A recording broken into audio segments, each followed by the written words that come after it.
Welcome to Okon Bros. This is Eric.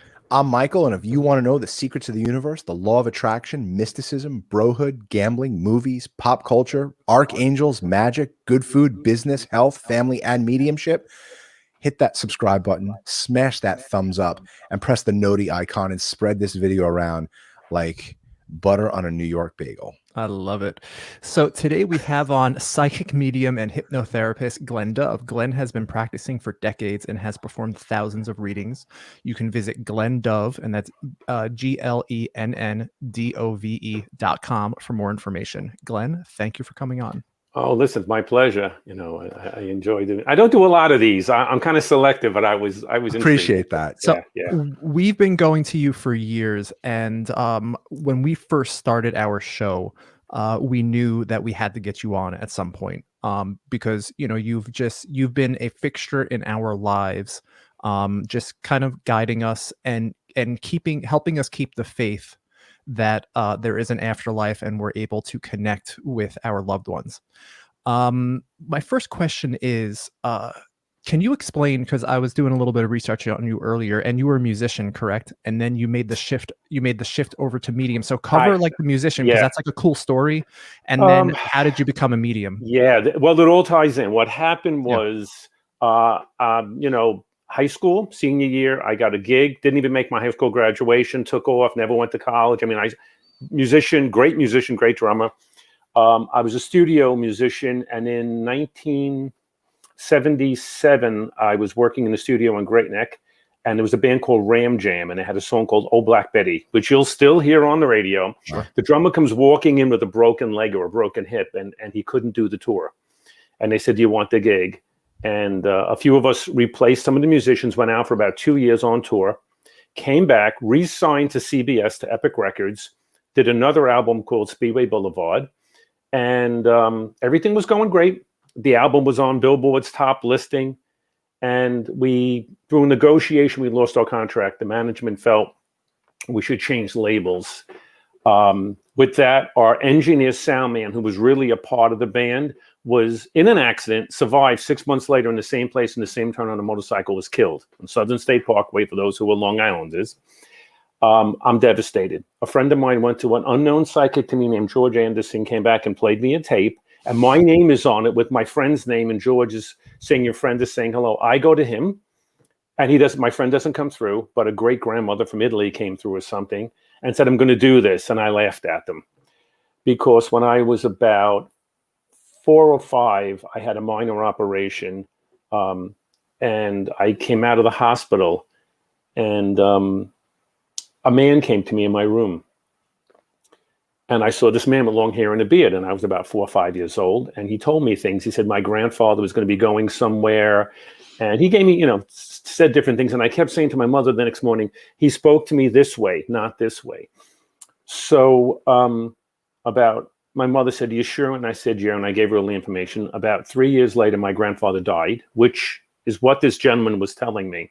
And I was running through the kitchen. Now, mind you, I'm not from any sort of religious family. I was raised in the Catholic Italian family, but, and my mother is opening up a box with a picture called The Son of Man. And I looked at the picture and said, that was the man that was in my room. Oh, my God. And I mean, I didn't go to church. I didn't know who he was. So my grandfather passes on. He starts coming to me. Now, bring it up about, and I was into this, and then I was afraid of it. And you're talking the 1960s, 64. We didn't talk about this. My mom, to even give you a whole story before this, because I got to really sum it up. Yeah. My mom lost 3 children and had my brother, and the doctor said, "Be happy that you survived." A voice said to her, "If you want another child, try again. If you want a girl." She said to my father, "We're going to have a girl, because we're not taking a chance. Right. We're going to have a girl." So she gets pregnant with no problem. Everything is going along. And then right before I was born, she had a vision of a boy's face. And she said, "That's ridiculous. I'm having a girl." And right before I was born, my uncle had given her some books by Edgar Cayce, Ruth Montgomery, and she's just stern. And she started reading this. First, she said, "Oh, this is all baloney." Then she started reading it. So she joined A.R.E. in 1954. I'm born in 55. So when I was born, I came into a house in the 50s that was already attuned to this. So my mom was cool with this. So anyway, my grandfather, started coming to me, and I would say to Grandma, Grandpa was here last night. You know, this is going to happen. That's going to happen. And then I got afraid of it. Then I'm in the band. My friend Michael gets killed, and I go to see George. And I walk in, and he says to me, "You're going to do this for a living." And I thought he's crazy. I think I was leaving for Europe to do another album. Right. Everything fell apart. I lost all the deals. And I met a Hindu astrologer and another psychic. And I used to go, and I just started. The woman gave out my phone number, literally, and I just started doing it. And that was 40 years ago. Now, I still play. I'm still a very active musician, and I split between both. Never wanted to do this. To this day, if you say, "What do you do for a living?" I tell people I'm a musician. But, and and there's been a lot of interesting stories where I've had spiritual visits from different people. And I always question, this is a funny story, the George Anderson, the grandfather, Jesus Christ visit. And I never told anybody. There was a woman named Ruth Montgomery who wrote a lot of books years ago. She passed on. She mentioned it to me. I was in communication with her. And one day I walked into George's room for a reading, and he said to me, "Your grandfather's here." And I would never, you don't say a word to him. You just sit there. And I said, he goes, "He just wants you to know you're not crazy. You saw somebody." And I said, "What do you mean?" And then I realized what it was. And I did what I hate that people do to me. I did the poker face, and I sat there, and I wasn't going to respond. And he said, "You've always questioned if you really saw something. And I don't know what it means, but I'm supposed to tell you, your grandfather said you did see what some sort of a vision." What is about Long Island, right? The three of us are Long Islanders through and through. What is it about you, George, Teresa, John Edward? These are all Long Islanders. We're Long Islanders. It's like, I hate to make the joke, but I say, what, breast cancer in women? I mean, it's just like there are just certain things. I mean, when I started, there was just George. Right. Then years later, I remember John Edward contacted me, and we became friends. I haven't seen him in years, but always kept a good relationship. Right. And then, I mean, like Jeff Wands and Robert, all these different people. And they were, Rob was a client of mine. Yeah, and when I look at the whole country, it's the strangest thing, because there's just this little area. Yes. I always make the joke, it's something in the water. No doubt, there must be some type of something cosmic going on there are Long Island. vortexes. I don't know, not that New York is one of them, but there are energy vortexes, and that there are certain places. I felt it in Maui. There are certain places I've gone to in the world and traveled and not knowing, and I've just been to certain countries and places where I just would stop, and I said, it happened to me in I was traveling to Sedona about 2 years ago, and we just pulled over for a minute, and I was walking, and we were just walking on a hiking trail, and all of a sudden I got this energy just came at me. And it was like, boom. And I stopped, and I turned around, and my wife was a few feet back, and I saw her just stop, and she was staring down, and one of my kids was with me, and he was way ahead. And I see him running, and he stops, and he just turns around, and we all looked at each other. So about a half an hour later, I was in Sedona in a gift shop, and I'm talking to a woman. And I said, a funny thing happened to me when I told. She goes, and she mentioned the vortex. So it isn't like I went there with this idea that, okay, I'm looking for it. I had no idea about it. Do you see energy? Do you see energy when like this vortex? Do you feel it, or did you actually see it? I felt it. What happened was I was walking, and it was almost like getting a double espresso, or something just hit me, and all of a sudden I just felt this uplifting clarity. And when I'm not doing readings, I'm not a psychic guy. I don't walk around like I'm psychic. I'm not part of that community.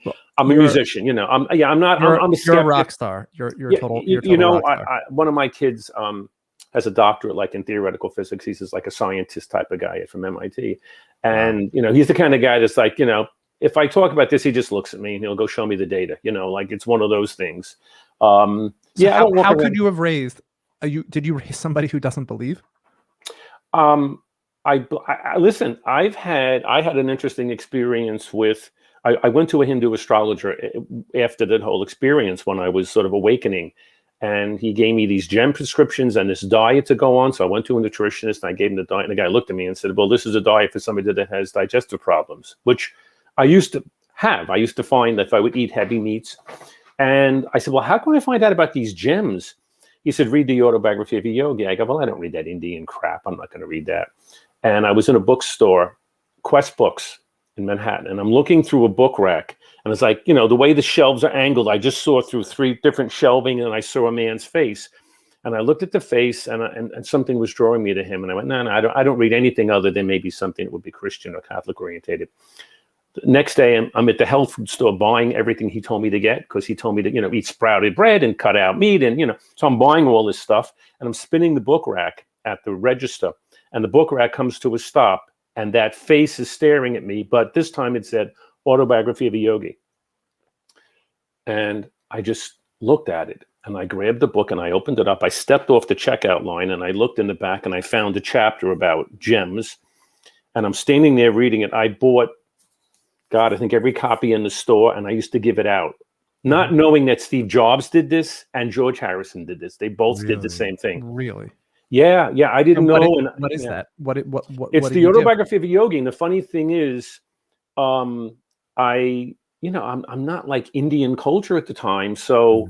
I started to read the guy's book, and I was doing more meditating, and he actually came to me in a vision, and I was walking with him, and I knew I could describe the place I was at, and I remember smelling like as if somebody had eaten curry. When somebody eats that food, and I could feel his hair and his robe blowing against me, and there was another man there, and he pats me and he says, "The phone is going to ring. Don't answer it. I will come to you Christmas Day."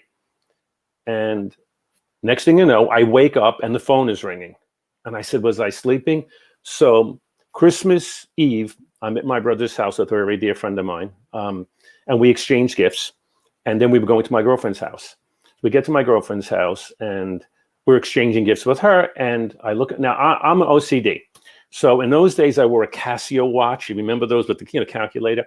And I used to reset it every 3 or 4 days when I would call the time, because I always love to look at my watch. And when the time goes beep, I want to see the numbers change. So I'm a very precise kind of person. So it's Christmas Eve. Now, mind you, Yogananda said he's coming to me Christmas Day. And I'm sitting there with friends. And my buddy, who just exchanged gifts with me back at my brother's house, hands me a little packet. And he says to me, I go, we exchanged gifts. He goes, oh, this is something I forgot to give you. And it looked like maybe baseball playing cards. So I'm sitting there, everybody's talking and, exchanging gifts. And I ripped the paper off, and it was a little booklet, but it was upside down. And as I turn it over and I go to throw the paper, my watch goes blink, 12:01. Now it's Christmas Day. I look at it and it says The Law of Success by Yogananda. Oh my God. And I realized, oh my God, he came to me. I literally walked out of the house and I couldn't control my emotions. And I said, what's happening? I don't know. And I had one other vision with this guy. I've read a lot of his stuff. It's blown me away. And when I was out in California, I went to a lake shrine that he has ashrams and stuff. And it's funny because I never found that place. And my wife and I, about a year ago, were going down to San Diego. I'm usually in LA in January. And we were driving down and we're in Encinitas, and it said that he had an ashram. I said, let's just stop at the ashram. And we stopped, and I walk up this path, and I'm on the coast looking down, and all of a sudden I look, and there was the scene that I had seen, the house, the slate, the grass, exactly the way it was. And I said to the security guard, they wouldn't let me go. He said that was the house, one of the places where he used to stay when he was out down here. Oh my God. And it was exactly the way it looked. I mean, so I've had different people come along the way and come to me. People often ask me also, that situation with him and my grandfather, I saw it. When I do readings, I get it in thought. Okay. It's just a thought. Like yesterday I was reading to somebody and I kept thinking of my oldest son, and I kept thinking he's out of state. So I said to the lady, what's funny? I have a son who lives in Boston, and his name is Justin. She says, my oldest son lives in Boston, his name is Justin. And it's association. Right. But as I said, this isn't something that I wanted. I seriously, if you said to me, what do you want to do? Put me behind a set of drums. That's, but it's these weird experiences. Clearly there's a future. This drives me nuts because you're the man that came to you when you were young. You said and he said your grandfather's going to pass away, right? Or this yogi saying, I'm going to come to you on Christmas Day. Clearly there is a future. So Eric and I always fight about this. I always say that our life is a screenplay. and everything is mapped out. You don't know what the next page is going to be. You don't know where the story's going to turn. Right. You don't know but your life, birth to death, is mapped out for you here. If you're going to go eat a piece of steak right now, that is Michael's going to go to the kitchen and cook himself a steak. I don't think it's that literal. I think that there is free will. What do you think about where do you that? stand on that? Yeah. Great question. It's funny because I was reading a passage the other day in one of Yogananda's books, and he was eating strawberries in like the Himalayan mountains in Kashmir, and he spit them out. He said they're bitter, and his teacher said, well, years from now, you're going to be in the United States in Boston, and a woman's going to serve them to you, and you're going to love them. And 30 years later, he's sitting in Boston at a table, and this woman says, let me put some cream and milk and sugar on this, and she mashed them up, and he says, these are delicious. And then he remembered 30. How could his teacher have known something that's going to happen? Glenn, I'm going to interrupt you. No, hold on. 10 years ago, I went to you, and my grandmother came through. This was before my dad was still alive. And you said to me, there's going to be a microphone in front of you, and you're going to be wearing headsets, and you're going to be doing very motivational, very, very inspiring stuff.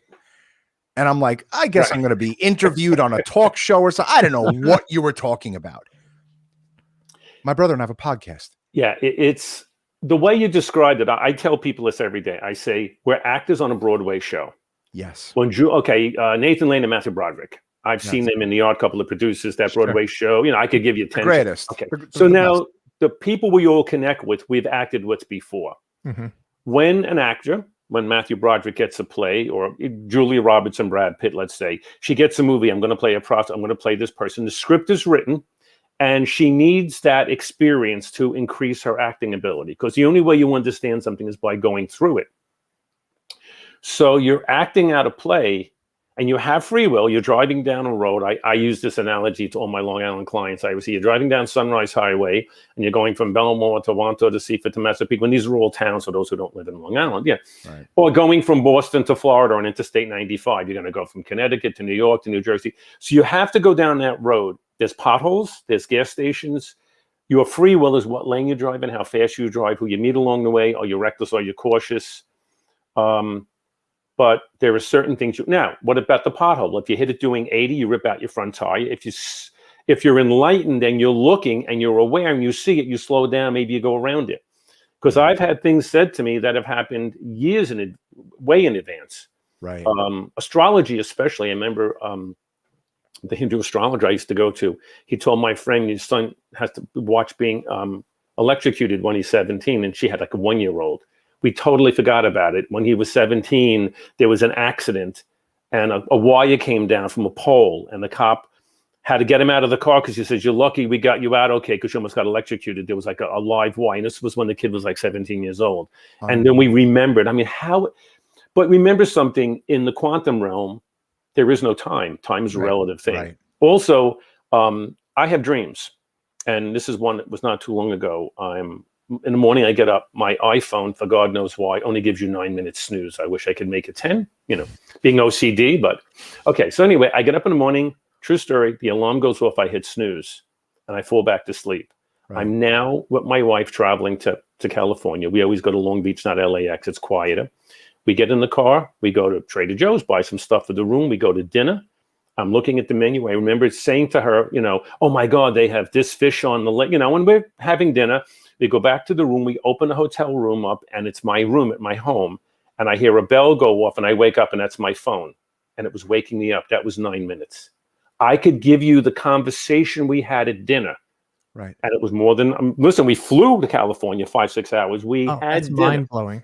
I mean, I could give you the details. So that's why in dreams, I do that too. That's why that's why in 10 minutes in a dream could feel like you had an adventure, because time doesn't exist. So hold on a second. So our dreams are when you're in a dream, are you in the afterlife, so to speak? Well, this we're in right now is the dream, as the Indians call it, Maya. Yeah. It's an illusion. It's not real. Well, listen, if you blow up my hand with an electronic microscope, you're going to see pores, skin pores. Blow it up again, you're going to see cells. Blow it up again, you'll eventually get to atoms. Look at an atom. It's about 25% particle, like in 75% space. For all those technical people, I may not be right exactly. You're going to see electrons and protons. You blow those up, 25% particle, 75% space. You blow those up, mesons, photons. Blow those up, nothing solid so far. And at the end, I think the last smallest particle, God knows, is a quark, and it's just energy. Nothing is solid. So this is not real. This is illusion. And it's everything is frequency. Everything's vibrating at a certain frequency rate. So we're living in the Matrix. Yeah, you know how many times I've seen movies like that, and I think the people that wrote those movies, you know, absolutely. And then there's a point where when you pass, you come out. It's like waking up in the morning from a dream. I'm having a crazy dream. I hit my foot against the wall, and my foot's in pain. I wake up and I go, oh, that was a dream. Not to mention, when you're in a dream, if you're walking through a park, everything that's around you, the wind, the grass you're stepping under, you're not even thinking about, but it's just you're creating all of it. Mm-hmm. Think about that dream. You could be having a conversation. It could be the fragrance of the room, the food, the sensation of your hand on the desk, something that's not the main focus, but you created that whole dream. Mm-hmm. So I believe that and these incarnations, the reason we do come back, and I obviously believe in reincarnation. And I've had priests in the Catholic religion tell me that they believe. I've obviously almost every religion, I've had priests, rabbis, monks come to me. How do you tell somebody what it's like to say to be married? They will not know unless they get married. Mm-hmm. I know what it's like to have children. My brother has a couple kids. I've taken care of them. I babysat. No, you don't. Where do you have a kid and he wakes up at 3 a.m. and he's coughing? So you need to experience that situation. So we come back and we play all these different roles until you go to the buffet table at a bar mitzvah, and you keep going up there until you had enough. Yeah, I'm done. I've eaten all, and that's what happens. So you just keep coming back until you can play every role. And we think we're going to say we're going to become enlightened. You don't become enlightened. You are enlightened, and you screw it up. And the analogy, because this is the wrong thing, because you keep thinking if you add content to your life, you're going to get there. You don't get there by adding content. You are like in a movie theater, and it's another analogy I use in all my readings. There's a bulb. Imagine the bulb is the universal consciousness. I don't want to use the word God because I don't want to get into people's individual religion. But if it wasn't on, we wouldn't exist, because if the light wasn't on, there'd be an absence, as they say in black holes. There'd be nothing. Not black. Not that we're alive in the space. There'd be nothing. But the light is on. It shines out and hits the material world, which represents by the screen. Now, we are the light. But then film goes in front, or plastic, and it blocks the light and creates shadows on the screen. And you're watching a movie, and there's a love story, comic. The bulb doesn't care. The bulb is shining. It's not even, it's just shining. And you're by your intention, by your thoughts, you're putting images in front of that bulb. And that bulb is creating those things. If you stop thinking and just be, the light, the images go away. That's why people say still the mind in meditation. And I'm learning more and more to just allow. If you want to bring something in, somebody mentioned manifest, it does absolutely work. I do it a lot, but I found the secret to doing all of it is in other words, just being. Can you, in a reading, you gave me this incredible thing of, because I'm an author, and you said my books are going to blow up. Well, actually, my dad said it, and you said go into Barnes and Noble. Think about it. Go into Barnes and Noble. What can you explain to our audience? If you don't want to reveal the secret, but like that was mind blowing. That you said there's two things that are guaranteed in life: taxes and this manifestation. Yeah, well, the manifesting works all the time because you're looking at it right now. Where people fail when I do lectures, my audience is 18-year-old to 75-year-old women who read Esther Hicks, Wayne Dyer, The Secret. That's the audience, And how many of you, have manifested? Every hand goes up. And how many of you got that $1 million that all these books say you can have, and the hands go down? How many of you have found your soulmate? Maybe 5 hands go up. What's your story? I'm married 30 years. Oh, that's great. What about you? I met a guy 3 weeks ago at a bar. He's my, no, put your hand down. And why does it work sometimes and not others? And this is something that I'm glad people can listen to, and it's been working. Something I was doing some hypnosis work. I do it for regression, but when I was trained, they teach you to help a person quit smoking. But anyway, I was working with somebody to quit smoking, and I'm reading the little chart that I have written ahead of time. You hate cigarette. And as I'm reading it, I'm realizing I'm not saying to the person you're going to quit smoking. I'm saying to them, you're a non-smoker. I'm making a statement and a command. I am. I'm not going to be. You are thin. You're not going. And I always have them perceive that the event has already happened. And a while back, one of the guys that writes these books, I stumbled upon it, and I didn't even know that this guy talks about living from the end. So the technique that you would use, and this is, I will guarantee it works all the time, is you must perceive you're already in the situation. Now, you do one thing at a time. If it was a car, a book, whatever. I remember a young kid had, said to me he wanted a car, and I told him, when you lay down at night, you imagine the car, you have the car. You're not going to get it. It's not, you already have it. You can feel the key fob. You could see it in your hand, or the keys. And I told him to keep doing this. Well, then he acknowledged to me that he was actually envisioning a 308 GT Ferrari. I said, well, you're 16 years old and you're not going to get a 308 GT. Well, you told me this works. It does. But divine intelligence knows what you need. And what happened was he got a used Honda with 100,000 miles given to him. And he drove for 2 years, and then he bought a sports car. So the universe will give you what you need. If a little boy sees his dad's hat and wants it, he'll get a boy's hat. He won't get his father's hat. But it works. Universal subconscious, yeah. Yeah, the way that I like to think about it is, you don't have to tell me that I love my kids. I love my kids. You don't have to tell me that that the sun is going to rise tomorrow. I just know. I know that I love my kids, and I know that the sun is going to rise tomorrow. When you think about that for your sports car, or for your big house, or for your career, where you just know that it's going to happen. I know that this show is going to be huge one day. I know we're going to have 1 million followers. That's how I like to imagine it, the same way as I know I love my kids. I know that the sun is going to set, and I know that the sun will rise tomorrow, just because it has to have unwavering doubt. Yeah, but you said something there that I'm going to just put a discrepancy in. Eric, Glenn is saying, live it now. We have 1 million followers on Okon Bros. Not saying one day it's going to happen. Right. Glenn's saying, well, we have 1 million followers. It's the feeling. In other words, that's the secret, okay? Right. When people tell me, I used to wonder why sometimes things will work and why, and then I realized when you do the vision, it doesn't matter what the visualization is. It's the intent or feeling behind it. So what I tell people to do all the time, and I say this every day in every one of my readings, I say, as you're going to bed at night, because at that point, once you go, because if you do it during the day, how many people I see walk out of a church or temple and say, oh, I said a prayer, I hope it works. What? It's baloney. How can it work? Right. You don't when you go to bed 3 minutes before you go to sleep, you perceive yourself in the situation. Maybe you want a new house. You're laying in the bed in the new house already. How does it feel? What's the paint smell like? I want a relationship. You're laying there and the person's laying next to you. Don't worry what you can envision anything you want. You can envision a Taj Mahal. You might get a 2-bedroom condo. You're going to get what you need. But you must absolutely believe it's already happened. And then you go off to sleep. And then during the day, don't think about it. And I have been finding that it freaks me out. So Michael's got it right. It's already happened. It's already taken place. Remember. Yeah, go ahead. No, with everything too, there's equal and opposite reaction. I get the new car, of course, then I'm parking and I got a scratch on it, and I freak out. Anything that is created has to have its both sides, every energy. So nothing is, when people talk about happy, you can't have that. It can't exist. It can only exist. I was watching Star Wars and they were talking about the evil force. It's all the same idea. Yep. So anything you get to, you're always going to have, I got that new house, but then there's a problem with it. That just happens with everything.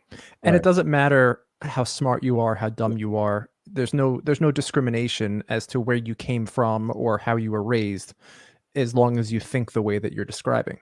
Right. What happens is the solution is you're the complete. When you can say, I tell people, if you could say to yourself, I am that I am, and you just sit down maybe for 24 hours and repeat it, you'll be enlightened, because you're already enlightened and you're blocking it.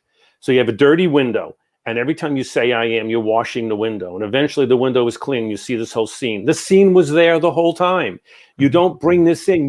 Everybody, and first of all, we're all one person. We're not separate. We're thinking we are. It's our perception.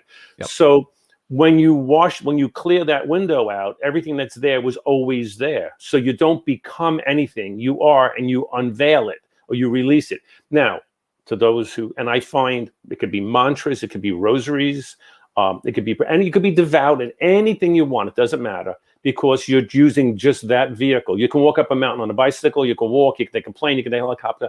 The idea is you do some sort of vice that's going to help you obtain it and clear away. And when you do that, then you're just opening up what you already are. So you don't become anything, you already are. Did Spirit tell you this, or did you learn this here? Did you learn from Greg Braden? Because what you're talking is about Greg Braden. You know what's funny? Somebody told me about. I mean, I've heard his name. I've never read anything by Greg Braden. And about a year ago, a friend of mine sent me a video, and I was like, "Wow!" That's like somebody said to me one day, "Oh, you're Buddhist?" And I said, "No." Right. And I know nothing about Buddhism, and then I started reading. Yeah. Did Spirit tell you about law of attraction? I mean, I don't even want to consider you a musician. You're a law of attraction guide. I mean, what you're saying is, it's in line with the LOA. Yeah, I mean, I mean, I've read. I always knew it. I don't know. I think it's always happened to me. Yeah, like when I was little, my parents would say to me. I remember one time I wanted to buy a belt buckle, and I was a couple of years old. I may have been like 6, and I used to get 10 cents a week allowance, and it was $2. And in 4 days, I had the money. Things came. It's one of those things where when I want to do something, if I allow it. When you start thinking, you screw it up. So don't think, because that just screws it up. Right. Just be. What about hypnotherapy? I want to mention that I just started hypnotherapy about a week ago. Is what you're saying hypnotherapy? Yeah. When you think about it, when I give if a person's a good subject and they allow themselves to, they're just accepting. They're accepting that command. You're thin, you're a non-smoker, whatever. If you're not doing a past life regression. And when you accept that, message, that's it. It's there. You're just open. Remember, you're opening it up. You're not creating it. It's like it might have been Greg Braden when he was talking about like looking at a canvas, and he said every potential brushstroke is already there. It's almost like you're taking away everything is already existing. When I write a book, I'm telling you, like, the words are already there. It's the weirdest thing. It's like it's not coming from you. There was a book called Do the Work by this guy, Stephen Pressman, I think his name was. And in it, the most profound page of words, he said, every writer, every creator, they're pulling from somewhere else. They're taking from this universal consciousness and they're putting it down on paper. I could not agree with that more. Yeah. And when we're ready for it, I remember years ago, a girl that I knew when I was around 21, 22, she had somebody in her family. I'm not going to very well-known spiritual person. And I didn't know who he was. And I remember I said, well, I didn't know this guy. And I said, like, well, ask him, what do I do? And the response that he had given to me was just be. And, 21, I didn't know my butt from a hole in the wall. And of course, years later, I was like, oh my God, that guy at that point already understood. And it took me all these years. Right. So the thing I tell people to do, whatever you are, if you don't believe, listen, not believing in something, it's science, somebody calls it chemistry, somebody calls it physics, somebody calls it science, somebody calls it doesn't matter. One of my kids, I think, had said this years ago, you can eat Italian food, Greek food, Chinese food, Mexican food, you name it. It's still food. It's still food. It all breaks down to Right. carbs and proteins and will come out the same. The only difference is some of it has more pizzazz, it's more flavorful, some of it's bland. But the idea is, any religion and almost any path will get you there. It's just a matter of staying with it and working at it. So, and that's the trick. You say, someone's going to wish for $1 million, or we're going to wish for, we're going to say I have 1 million followers just as a, for instance, you still have to work for it. Oh, absolutely. And the other thing is, you have karma. So what you did in 8th grade tells me what classes you have to take in 9th. So when you get into 9th grade, you might have to take that, that modified English class, but it may be in math, you're in advanced. That's due to, like when I go to the doctor today, over the last year with the pandemic, I've not been working out as much as I was. So he might say you put on 10 pounds, maybe your cholesterol's up, whatever. Okay, I can correct that, but you have karma, you're taking baggage with you. So people, you may have come back and maybe money has been in the way before and it's blocked you. Many people, right. I hate saying this, but in my life, all of the greatest lessons I've learned are the things that have ripped my life apart. Yep. When I lost, when the band fell apart, when my friend was, when I go back and I think the major times are the hardest times where I was in the most pain and suffering, I don't go back and think of I think of happy times, but we choose a path. So that's basically who you are. So if you're coming back and you can increase your money, but you could get 1 million. Well, 1 million followers, yes, but some people, maybe they want to be a billionaire. That would have to be something probably comically with it. Listen, Right. If you're 6'5", Right. you can play basketball, volleyball, and tennis. You're not going to be a jockey. If you're 4 foot tall and you want to be in sports, Yes. you're going to be So you got to realize There's there's some such things thing that as are predetermined. natural ability still matters. Yeah, I mean, Yeah. it's a combination. It's a very deep. I mean, I could go on for days. It's a very, very deep subject. But there is a certain. I mean, there are people that I've met and situations that have happened in my life that I've learned now that I look back and I'm thinking is some divine intelligence had to have. And it's like a chess game where I can't play chess because I can't think 8 moves ahead. Mm-hmm. It's that, it's like in that movie Searching for Bobby Fischer, where there's a scene where the kid his opponent made a move and he already looked and said, "You've lost." Because in 10 moves, you've already lost it. How could you not? Because he's already. So we have those moves are all set up. And you have free will. I can go for Starbucks and not Dunkin' Donuts. I could go into a bar, get drunk, come out and get a DWI. But basically, if I'm on Sunrise Highway, I'm not going to be on the Long Island Expressway. You're going east. Right. So some things are predetermined. Some things have to happen. You can lessen the severity of karma through spiritual growth. You may still hit the pottle, but you might hit it doing 10 miles an hour, and not 80. But yeah, I think we come back with a set plan to a degree. Before each of my children were born, I've come to see you, and each time you said your daughter is coming, and then you said my son is coming, and you were correct in both instances. My question is, and you said that they pick you as parents. Oh, what does that mean? When I was a few years old, because when you first come in, you've been on the other side longer than this side. So that's when you listen to those kids because they don't know prejudice. They don't know. Well, they're still half in the other world. I sat my parents down and I mean, I was probably 4 or 5 because I didn't speak until I was 3, and now I don't shut up. So it's a joke in my family. And I said to my parents, "I chose you." And my mother said, "What?" And I said, and I described being in a room that the walls look like pearl white, like almost like how pearl can be like a pearly white, pinkish, whitish, bluish walls. And I remember like a window, and I remember like sort of like looking through this window and seeing couples, and they all looked a little out of focus until my parents appeared. And I went, "That's them." And I said this when I was 4 years old. And then I read books later on finding out that they say we choose our parents. What is it like? What past lives have you lived? I've done one past life regression with some lady, and it was like it was before we always believed in an afterlife, but yeah, we believed in it, but we didn't know what we were believing in. Yeah, where have you been? I'm curious. I had a Hindu astrologer who they do it mathematically, and so many of them were China and India and Israel and everything. And then he said the last 2 were Rome and England. But an interesting story. Before I had met him, I always had a desire to go to England, and my cousin and I had gone, and then my mom and dad had met us. And I remember getting there, and I think it was a Sunday, and we were on Kensington High Street, and they said, "Are you going to be here next week?" I said, "I'm leaving Saturday." And they said, "You have to go to the flea market." I think it was like Petticoat Lane. He says, "Go out, you take the bus, 2 stops to done." And he just blurted out. I threw my bags in a room, got on the bus, and went in. I remember the guy on the bus says, "Okay, 22 pence." And I'm like, I wasn't even thinking. I just handed him the money. I was like looking around. I was talking. All of a sudden, I said, "Oh, this is the stop. Let's get off." And we just got off the bus. And then went down to the underground to the tube. And I remember we were taking the train. And then all of a sudden, I said, "This is the stop." And I think it was like my cousin. They said, "You should." I don't know. This is it. We walked up, and everybody was walking in one direction. I said, "No, I think it's this way." And we turned, and there it was. And as I was walking around, we were like in a rundown neighborhood, which I would equate to when I was growing up, the East, the Bowery, like, sure. Alphabet City. Now, of course, those are the cool areas to go to. And I saw a cop or a Bobby, and I said, "How do I get back to Kensington?" And he said, "You're not in the best neighborhood. This isn't where you want to sightsee." And I'm like, "I'm from New York." He goes, "Well," because he goes, "You're a Yankee." And I went, "Yeah." And he says, "You're from," I said, "I'm from New York." And I said, "How much are the flats here?" And he said, $350 a pound. And my cousin's staring at me. And he gave me directions back, and we're walking. And "What are you talking about?"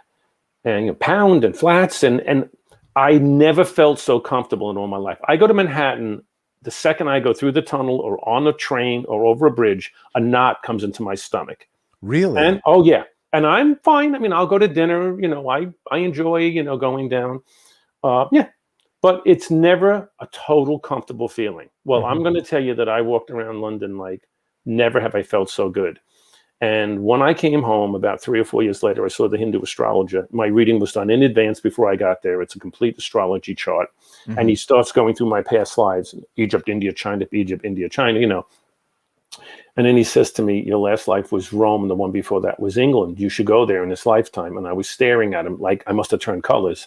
And he didn't even look up. He was looking at an ephemeris, and he said to me, "Go to London." Mm-hmm. And I went, "I've been here," and he goes, "Go to the East End of London." And I was like, "What?" And that's where I was. So now it's not like he told me that and I went there and I looked for it. Because when I went to Rome, one of my kids had did a semester and they were in Rome. Mm-hmm. And I went to visit. The same thing happened. Now, I do have family. My grandparents, my mom's side, were both born, not in Rome, but they were born in Italy.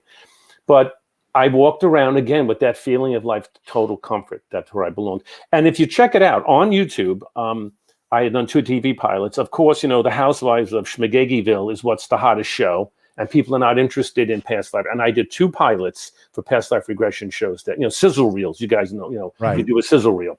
Right. And one of them is still on YouTube. You have to put in Glenn Dove past life. Because if you put in Glenn Dove, I think there's some John Edward clips that I did that might still be around. But anyway, we filmed the whole day. And we had some clips. And my wife walks in to pick me up. And they said, I said, no, that's my wife. They said, well, let's hypnotize her. And I'm like, my wife? So anyway, we hypnotized my wife. She went right out. And I said, where are you? And she says, I'm in England. And I'm 9 years old. And they're all thinking she's joking. And then, we're bringing her forward. And she says, I'm married and my husband's got this illness. Well, we're asking her things like, what year is it? And she's just giving the answers. So the guy's writing questions. And at one point she says, he's got this like illness that came from the big city. And I go, what year is it? And she goes, 1662. Well, they're Googling, what year the plague hit, and everything is lining up while we're doing it live. And they're holding up signs saying, ask her this. And we edited down, when you do a sizzle reel, it's like maybe like 2-3 minutes. Right. And it's interesting because, my wife's half Chinese and Norwegian, and she's not English. And there's no history of it. And yet she was giving dates and years. And even if you look at the sizzle reel, which is only a couple minutes, we were both like blown away. Right. And I didn't think she's not the psychic kind of person to go, she's going to be a great subject. And she was a great subject. Some people are, some are not, it's. How do you do your past life regressions for your clients? I do a classic induction, which is a long induction, which is like, you sit there for like 15 minutes, you're relaxing your muscles, and then I usually bring them down a hallway and I have them select a door. And some people get nothing. Some people, I see them crying. I see that, rapid eye movement. It depends. But I do a classic hypnosis induction. And what do you say to Eric, I want to ask a question. What do you say to the haters? What do you say to people who go, this is just like, I don't even want to call your son a hater, but he's like, show me the data. Like, you told us we were going to have a podcast 10 years before I even said the word podcast. Like, what do you say to people going, no, dude, it's real. There's no such thing as well, think about this. 40 years ago, I didn't have computer. Now the new thing is, you looked me up, you Googled me. Right. Well, you Google me, okay? And I'm a public figure. So my bio is online and there's stories about me. But when I went to George and he gave me a name and it meant nothing to me, and I said, it means nothing. And he kept insisting. And then I think he had said something about Sicily. And I said, no, my family's not from Sicily. When I got home, the name was my grandmother's, my mother's grandmother, my grandfather's mother, who died before my mother was born. And it was her name. And my mother said she didn't even know her, but that was the name. The interesting thing was we said, she was born in Avellino. And I started to research with the family to find out that she was born in Sicily. And then they arranged a marriage when she was 15. So he just found that on Facebook. He just found that on Facebook. But the thing is, that's something 40 years ago, I didn't have a computer. So people go, listen, you could guess, maybe, but when someone says this is going to happen in 2 years, that's the point I'm getting to, because everybody says, you could, and they hop upon, you said this name and that name. Forget the names. I'm talking about events. When someone says you're going to do this. Right. And listen, my mom had been to a woman when my grandfather died in 1963. Right. I wasn't playing drums yet. And she said to my mother, your son is going to work in this field, but she called me Mr. Rhythm. And then she said, and I just found I'm cleaning up my mother's room. I found it on reel-to-reel tape. I have to get this transferred. And she said, my brother would be artist and I was going to be Mr. Rhythm. That year I was selected to do PBS dance shows. And I was mortified because back in 1964, who wanted to be a dancer? And I wanted to be a drummer. So that year I started drumming and I had done some dancing shows. And I wasn't even playing in those days. So, that's, my mom just sat there and she described my grandfather who had passed on. And he used to come to me all the time. And he would say things. So, and listen, in the room, we're all sitting and watching this right now. 106.7 is playing light FM music. Netflix is on. Why? Everything is on right now. We just don't see it. You couldn't, if you heard everything, it would be like Bruce Almighty. You'd be sitting in a room and hearing things. So you're only going to hear things that the human ears can hear. Close the ears, shut the eyes, and the spirit, or the real you, that's capable of hearing the higher frequency. It's just dimension. It's not heaven. Well, not the way I call it. I always say to the Catholics or Christians, I think it was like Jesus said, seek ye first the kingdom of heaven and all things shall come to you. The kingdom of heaven lies within. He's talking about self-realization, consciousness, peeling away the layers through prayer or whatever, good living, and you're becoming more enlightened. I'm talking about the spirit plane, which is in this room right now at another frequency or another dimension. So it was 106.7. My iPhone is on 800 megahertz, or your Android. It's on. There's conversations. I discovered this years ago when my friend gave me a scanner. We used to be into radios, and he gave me the scanner, and I used to turn it on. I could get the police department, the fire department, the taxi cabs, TVs, and all of a sudden I started hearing my neighbor's phone calls, because in those days we had cordless phones, 49 megahertz cordless phones. And I would hear hundreds of conversations while I'm sitting in my room. It's the same thing. All of it's just in the atmosphere.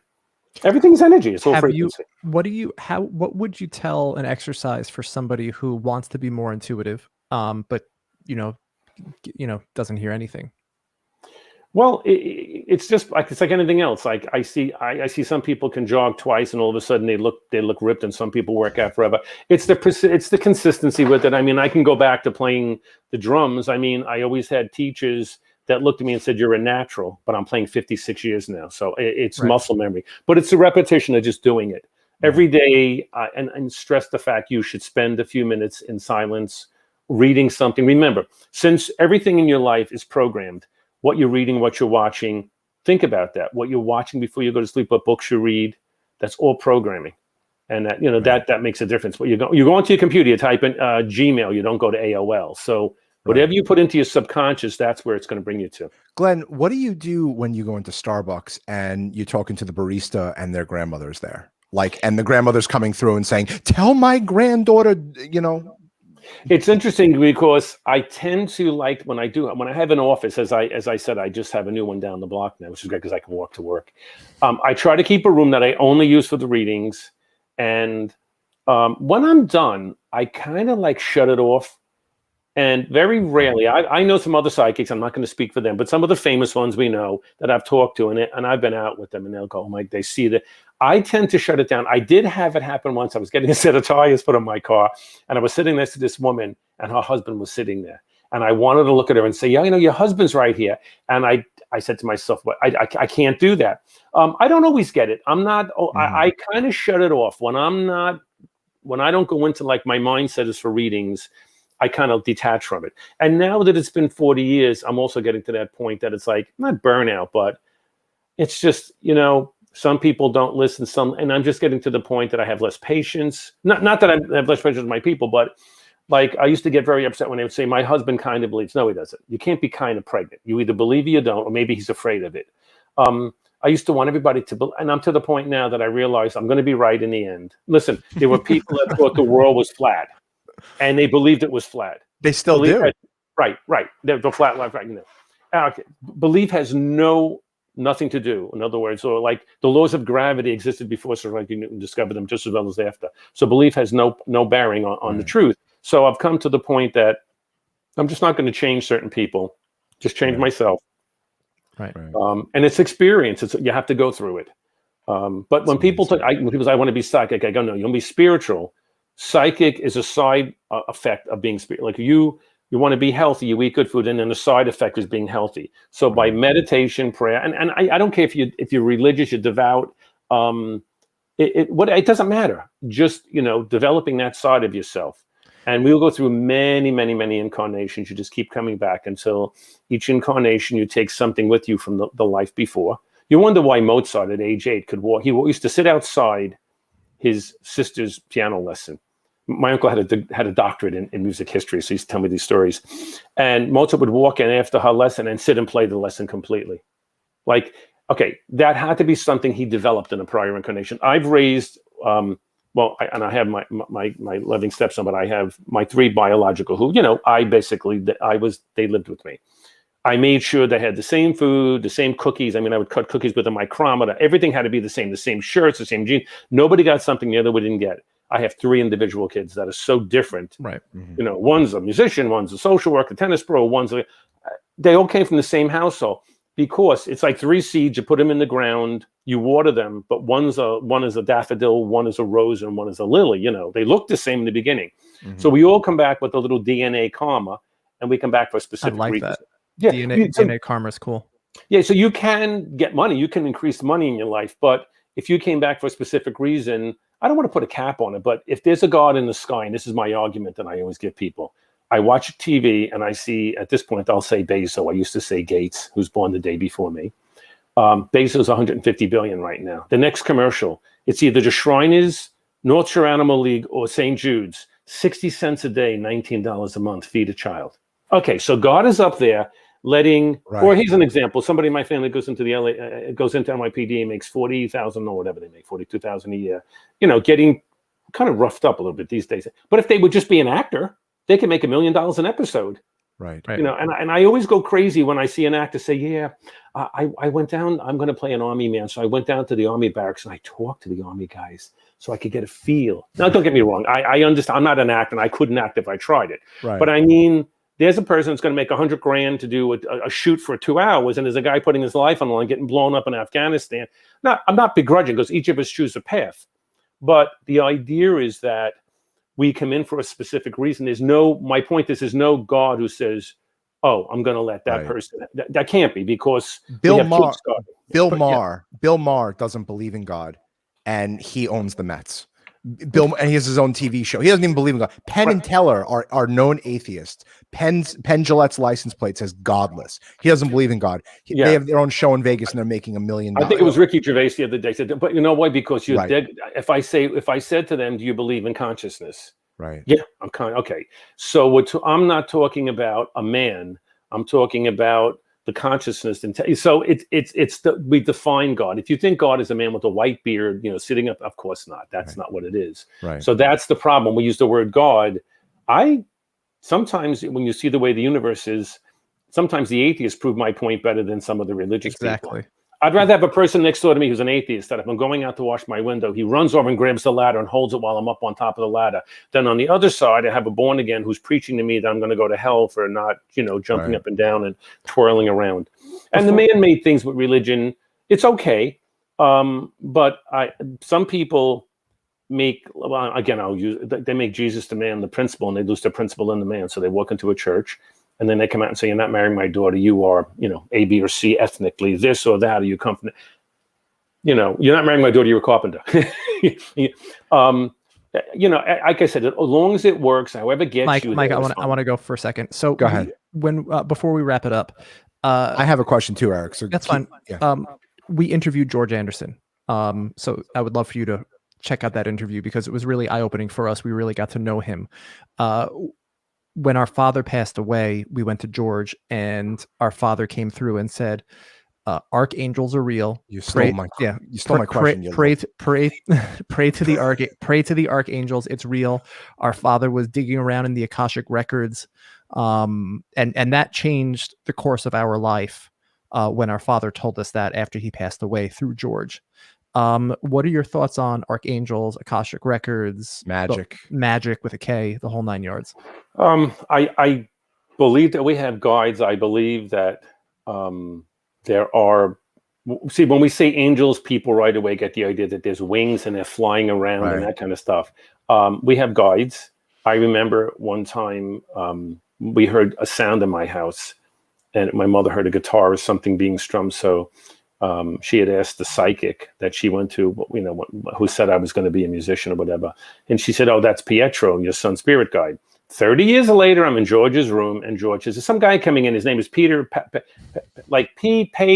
Pedro. I can't get the name right, but he's some kind of a guide for you." I mean, so you do have guides, just like you. I raised 3 kids, so I'm like I looked over them. And then as they went to school, they had guidance counselors and they had teachers. So we have people, they don't do it for us, but I do believe in prayer. But what happens is each of us see life through a specific set of tinted glasses. And there's nothing wrong with that. It's like the person saying, no, I'm into Italian food. The other one says, no, I'm into Mexican food. All of those foods will work. So yes, there are guides. There are, if you want to call them archangels, highly developed spirits. If you take on a cause, when you take interest in something, there are guides on the other side that will sort of come into your life. So if you really start to develop yourself, there are people, just like on this side, if you get really good at tennis, a great tennis pro may come along and take you on as a student. Mm-hmm. So, yeah, but I do believe I have the utmost respect for George out of anybody I've ever seen. I unfortunately, I think he sort of keeps a lower profile. He's just one of my favorites. You know, to this day and age, I go for a slice of pizza and like in a Geno's, and there's a sign up, you know, psychic medium Wednesday night. I'm like, what? You know, that's what this has come to. Right. And I've been backing off more and more. I don't even do a lot of these shows because I'm to the point now that I'm just starting to like, I feel like Obi-Wan going off into the woods, you know, into the mountains. It's hard to do anything for 40 years. So I commend you for going it for long as hard as you did. Yeah, I don't think I would have lasted this long if I would have pushed it. Once or twice, I did do a couple of pilots and stuff like that and things I believed in. But I just, like when I put on TV and I see where the world is going, and I'm not political. I stay out of the political arena. Same. But I mean, some of the stuff that I'm looking is just, I want to go like into the mountains someplace and run away. I get it. George talks like that too. George says the same thing. So Glenn, we got 3 drummers talking to each other right now. Okay. So Eric and I played. Eric's much better than me. Hold on. What are you doing, Eric? Can see it. I got an antique drum there. I got my Zildjian cymbal, my bongos. If you could, I mean, I'm packing right now, but if you saw my living room right now, there are 7 DW drum sets sitting in my living room, and they were all set up at the same time. Right now, they're packed up. Yeah. Along with 10, 20, 30, 40-inch Paiste gongs hanging, arrays of, I mean, it's just like my wife. Top 5 best bands of all time with the best drummer in the band. Go for it. You go. Wow. Well, I mean, born in the 50s, and I'm kind of like, I was a prog guy, like Yes and ELP. So those are the bands in Genesis that I came from with that. Okay. Best drummers is a tough one because Buddy Rich would be my biggest inspiration, and John Bonham. Yeah, absolutely. You know, different people for different reasons. You know, it's funny. Everybody was into Neil Peart. And I said to somebody the other day, I go, well, Neil didn't knock me out as much as a drummer. And the guy was like, I said, first of all, him and I ride the same motorcycle. I do all my traveling, thanks to my wife, because she's pushed me to do this. But I do a lot of my vacationing, all of it, on a BMW GS motorcycle through mountains. Just like Neil Peart did. Yeah, what happened was I didn't know who Peart was. And I was doing a show one time in Chicago, and the guy walked up to me and said, oh, you're into Neil Peart? And I said, who? And this was, I had this big chrome Slingerland set with bells and gongs, and I came back. So there's so many things that he did that I parallel with, but I'm more into him for his philosophy and his lifestyle and that aspect more than just his. Some people impress me because of other aspects of their life, not just their playing. There's a lot. Well, Chick Corea just started. It's funny. Lenny White. Oh my God, there was a time there where like Lenny, I go into spurts where I just get into certain people. But I'm playing about 55, 56 years. Oh my God. So I literally, everywhere I go, there's either, I used to have my grandmother sew on my pants a little extra pocket to carry sticks. I walk around almost all day with sticks. If you walk out of my office after reading, there's a pen next to me, they're out and I'm practicing. Really? It's just an obsession. Yeah. That's. Do you know Danny Carey from Tool? Yes, of course. Okay. Yeah. He's my number one. You know, if you're not going to play drums like Danny Carey, in my opinion, I'd probably say Vinnie Colaiuta. And you know what's funny? It's not just technical. Like you get guys like Thomas Lang and Virgil Donati who are like just. Sometimes I want to give up playing when I see them. Right. But if you say to some of the greatest drummers, who's the greatest drummer? I guarantee within the top 5, you're going to hear Steve Gadd. And if you see Steve Gadd, Steve is a pocket guy. He just goes in and lays it down. He knows how to play. So it would be like you have to know. I think it was Basie's band. It's like they say it's just as important what you don't play as much as what you do. So when you have a white piece of paper and you put a dot on it, it's the space around the dot, or it's the space between the notes that makes it. You know, when you have space, it's the space between the notes that gives it volume and gives it style. So it's not about how fast you can play. It's about, and it's also what you're going for, because a lot of young. Was it the other day? I was reading J.R. Robinson is probably the most recorded drummer in history, and If you wouldn't believe how, I guarantee on a daily basis you'll hear him and you don't know it. And some guy goes, "Oh man, he stinks." So he's not playing that fit. It's not about that, but it's on that I am literally day and night obsessed with. I mean, I love it. About, I would love to. You should. Life and drums kind of. Yeah, it's intersect. 100. You should take your phone and record yourself playing drums and put it to glendove.com or something. That is so like. I said Eric, you should play like an unbelievable beat and then like throw in some like law of attraction stuff, right? And like some spiritual. Your children chose you. You know, it's interesting. And my son, I didn't want anybody in the business, and my middle son is a musician, professional musician. But I like cracked the whip and I made him go to school, and then he's got degrees, and he's academically, like way above me, and. It's interesting because he's really, he's out there with it, because I was never the greatest sight reader. So all the things I didn't do, I made him do. Sure, that's amazing. Yeah, because I didn't want my kids to be music. I didn't push them with that.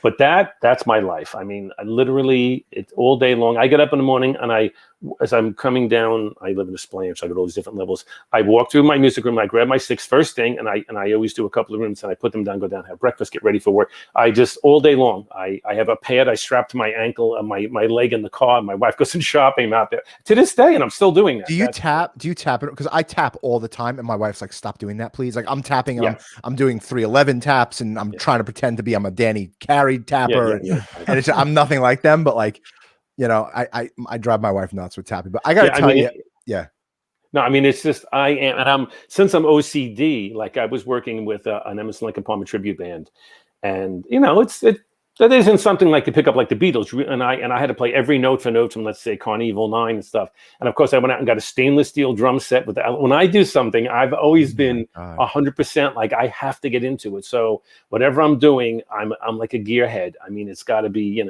I just wish I could go off into the mountains, have my drums, and just play. That's my mom bought me when I was a teenager. She bought me steel drums. So Eric went reggae. But listen, everybody, thanks for tuning in. Glenn, really thank you for coming on Okon Bros, man. Really appreciate amazing. You. Really appreciate you coming on. Everybody, hit up glendove.com, psychic, medium, hypnotherapy. Where can everyone find you, Glenn? We've been going to him for glendove.com. I mean, like I said, we just like I said, it was just sprung on me in the last couple of weeks that the place I had been working, the Healing Grotto, many people know me from there. There was a soul cave, and I had an office in the place. I don't know what happened, whether it's somebody. I think a doctor's taking the place over. So now I'm working. I'm switching more to the online phone readings. So I do still see there are still some in-person readings left. Right now, they're in Baldwin at a chiropractic office, and I hope to be in the next year. I might be going back and forth between down south and up here, but. Just the number, the 516-223-2567. That's on the website. And somebody in the office will tell you what's available. Whatever. And everyone listening to this right now, get a reading with Glenn. It will change your life. I recommend Glenn Dove to everybody. Everybody that is interested in spirituality, connecting with the afterlife. I always say, call Glenn Dove. He gives a great reading, great experience. And there truly is life after Glenn Dove and then life after Glenn Dove. Where life before Glenn. Life before and then life after. Well, where energy is not destroyed. Think about that. That my son, you burn energy is never destroyed. It might go from carbon to hydrogen. So, we don't die. That's the bottom line. Love it. Everybody, please like, subscribe, share this interview. We appreciate everyone tuning in. Hang out for 2 seconds. Yep. Glenn, and we're going to sign off right now. Thanks for tuning in, everybody. See you next time.